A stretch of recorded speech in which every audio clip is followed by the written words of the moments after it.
ಬಂಜಾರ ಸಮಾಜದ ವತಿಯಿಂದ ನೂತನವಾಗಿ ಆಯ್ಕೆಯಾಗಿರುವ ಬಾಬು ಹೊನ್ನನಾಯಕ್ ಅವರಿಗೆ ಬರುವ ರವಿವಾರ 12ರಂದು ನಗರದ ವರ್ಷ ಫಂಕ್ಷನ್ ಹಾಲ್ನಲ್ಲಿ ಅವರಿಗೆ ಅದ್ದೂರಿಯಾಗಿ ಸನ್ಮಾನ ಕಾರ್ಯಕ್ರಮ ಆಯೋಜಿಸಲಾಗಿದೆ ಎಂದು ಸಮಾಜದ ಮುಖಂಡರು ಈ ಸಂದರ್ಭದಲ್ಲಿ ಹೇಳಿದ್ದರು. ಆ ಒಂದು ಕಾರ್ಯಕ್ರಮಕ್ಕೆ ಮುಂಚೆ ಬಂಗ್ಲಾದಿಂದ ನಗರವರೆಗೆ ಬೈಕ್ ರ್ಯಾಲಿ ಮುಖಾಂತರ ಅವರನ್ನು ಕರೆತರಲಾಗುವುದು. ಈ ಒಂದು ಕಾರ್ಯಕ್ರಮದಲ್ಲಿ ಜಿಲ್ಲೆಯ ನಾಯಕರುಗಳು, ಮಠಾಧೀಶರು, ಸಾರ್ವಜನಿಕರು ಕಾರ್ಯಕ್ರಮದಲ್ಲಿ ಅತಿ ಹೆಚ್ಚಿನ ಸಂಖ್ಯೆಯಲ್ಲಿ ಭಾಗವಹಿಸಿ ಕಾರ್ಯಕ್ರಮವನ್ನು ಯಶಸ್ವಿಗೊಳಿಸಬೇಕೆಂದು ಸಮಾಜದ ಮುಖಂಡರು ಈ ಸಂದರ್ಭದಲ್ಲಿ ಹೇಳಿದರು. ಕಲ್ಯಾಣ ಮಹಾಜನತೆಗೆ ನನ್ನ ನಮಸ್ಕಾರಗಳು.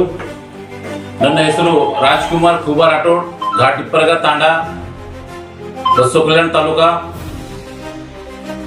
ಈಗ ತಿಳಿಸುವುದೇನೆಂದರೆ, ಬಸವ ಕಲ್ಯಾಣದಲ್ಲಿ ಶ್ರೀ ಶ್ರೀ ಬಾಬು ಹುನ್ನನಾಯಕ್ ಅವರಿಗೆ ಕಾಡಾ ಅಧ್ಯಕ್ಷ ಸಿಕ್ಕಿದೆ. ಅದಕ್ಕೆ ಕಾರಣ ನಾವು ಬಸವ ಕಲ್ಯಾಣದಲ್ಲಿ ರವಿವಾರ 12/10/25 ರಂದು ಫಂಕ್ಷನ್ ಹಾಲ್ ಅದರಲ್ಲಿ ಈ ಕಾರ್ಯಕ್ರಮ ಹಮ್ಮಿಕೊಳ್ಳಲಾಗಿದೆ. ಅದಕ್ಕಾಗಿ ಸಮಸ್ತ ಬಸವ ಕಲ್ಯಾಣ ಜನತೆ ಎಲ್ಲರಿಗೆ ಅಲ್ಲಿ ಕಾರ್ಯಕ್ರಮ ಇಡಲಾಗಿದೆ. ಅಲ್ಲಿ ತಾವು ಬರಬೇಕು.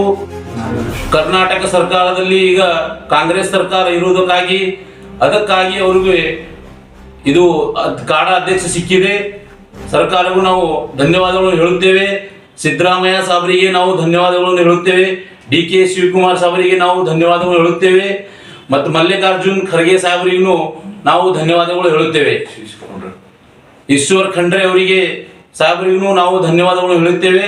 समस्त बसव कल्याण कर्नाटक जनते के नाउ धन्यवाद कोरुत्तेवे. समाज की ओर से जो बाबू हुन्नानायक श्री उनको काढ़ा अध्यक्ष दिया गया है, उसके सम्मान कार्यक्रम हमारे बंजारा समाज की ओर से बसव कल्याण में हम लोग उनका भव्य स्वागत कर रहे हैं. सारे हमारे बंजारा समाज को और